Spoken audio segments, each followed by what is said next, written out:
Hello, traders. FX Pip Collector here. Today is Wednesday, April 30th, and this is my analysis for the Aussie US dollar. If you haven't done so yet, definitely do check out my free Discord channel, which is linked down here in the corner at the end of the video. And make sure to check out my website, fxpipcollector.com. Watch the video on the home screen to learn more.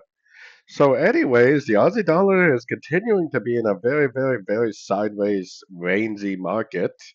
Now, if you are trading in the 1 hour time frame and below, then I would definitely be recommending shorts. I mean, to me, it definitely looks like it should at least go down and take out all these lows.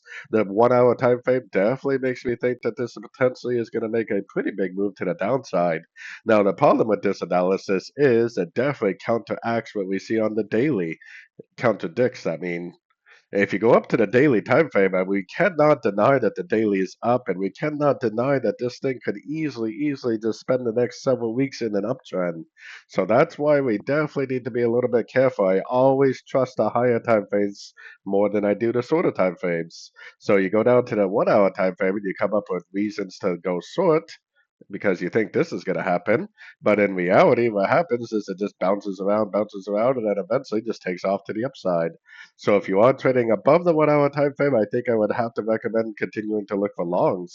If you're trading below the 1 hour time frame, then you could be looking for shorts, and hopefully it does end up making a pretty big push to the downside, potentially at least down to the 38% Fibonacci retracement of the whole move up on the daily time frame. So anyways, don't forget to like and subscribe, and as always, thank you for watching and happy trading.